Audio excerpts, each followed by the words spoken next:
Oh, this coffee's terrible. I almost did a spit take.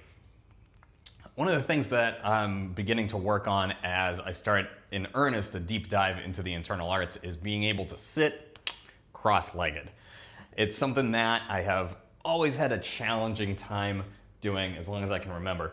So right now, my cross-legged position currently looks like this. And by cross-legged, I don't mean half lotus or full lotus. I just mean like crisscross applesauce. So right now, it looks like this. My knees are pretty far off the ground. This is about as far down as I can get them. And posture-wise,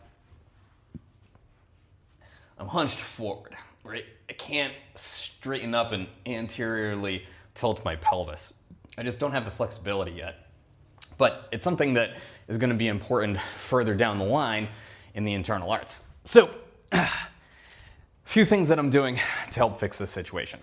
Number one, if you want to get better at the thing, you got to do the thing. That's what I would tell my students in personal training school all the time. So, spending time sitting in that cross-legged position, in a position that I can manage and maintain.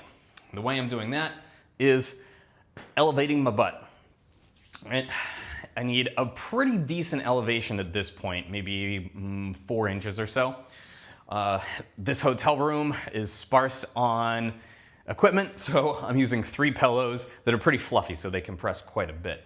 But this puts me in a better position. So you can see now I can get my knees at the same height as my hips. They're not way above my hips. I can start to tilt my pelvis forward. My legs are relatively comfortable, but I am getting a slight stretch through the hips, and I'm able to maintain an upright posture with almost no effort. This is way easier. So it has all the things I want. Nice tall posture, a position I can maintain for 15, 20, up to 30 minutes, and a slight stretch that is eventually gonna help me open up the hips. So that's the main thing. I'll try to accumulate somewhere between 40 to 60 minutes sitting in this posture every day, which usually breaks down into 2 separate sessions of about 20 or 30 minutes. I won't meditate in this position yet. So I'll spend some time reading in that position or just doing something mindless like watching a show. For my meditation, I just take a normal seated position on a chair or even like a seiza position where I'm sitting on my heels so that I'm not concerned with posture. I can just focus on the meditation. All right? So that's step number 1. Getting better at the thing, you got to do the thing. So I do the thing for roughly 40 to 60 minutes per day. You can also have some helpful thing-adjacent things that you can do. And I found 3 stretches that are kind of thing-adjacent that I think will be helpful in long term being able to achieve and maintain that cross-leg position. Now, these are, I consider them assistance stretches, and it's going to be a little different for everybody. It depends on what exactly is the limiting factor, what's tight and preventing you from the position. For me, most of the tension is coming from my internal rotators.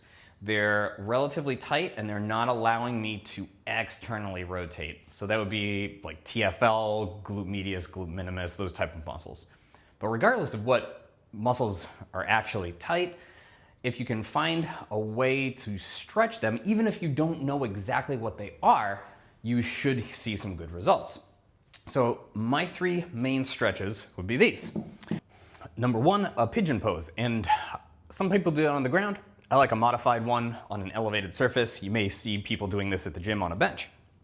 But I don't have a bench here, so the bed will do.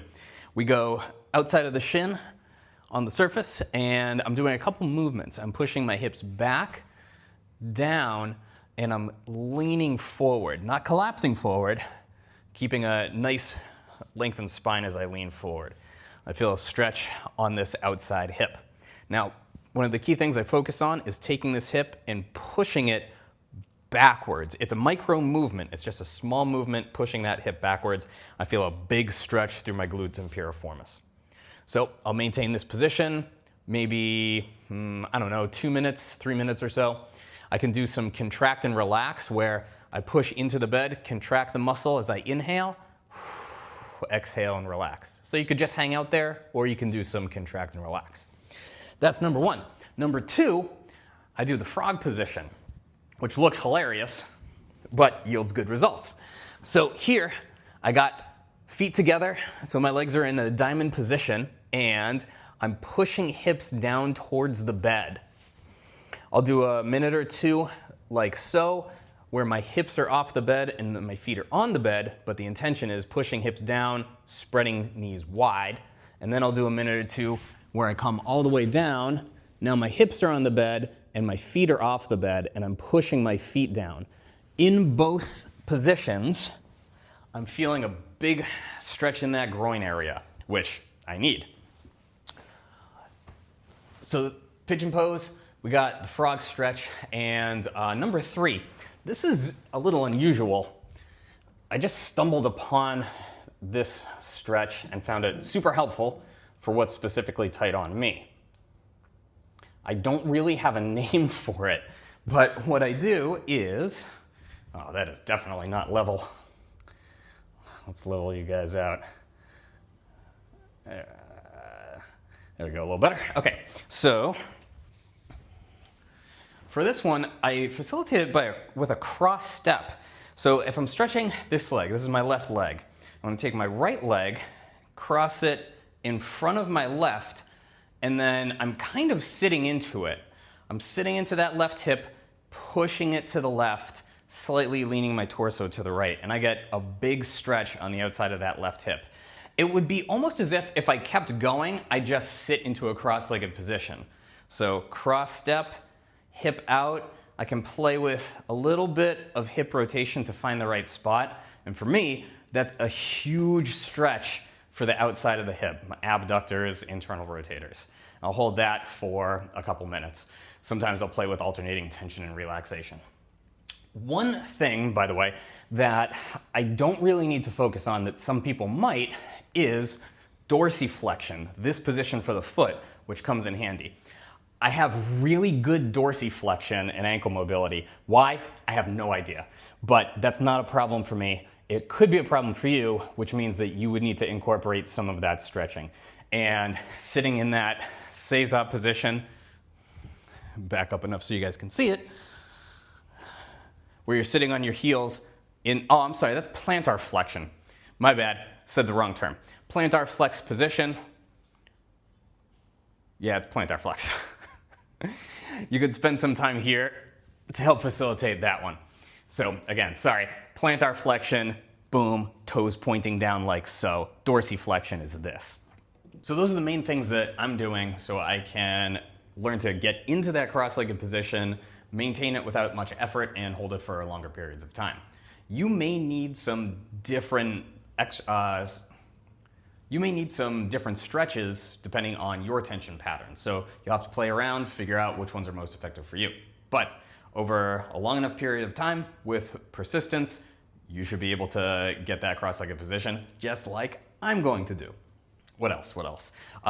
If you found this helpful, do whatever, like, subscribe, or send me a message. Check out all the links. I put them in the description, whatever they are. Just, I don't know, take a look at them if you want, or not. I don't know. Hopefully you just got something out of this. Yeah, that's the end of the video.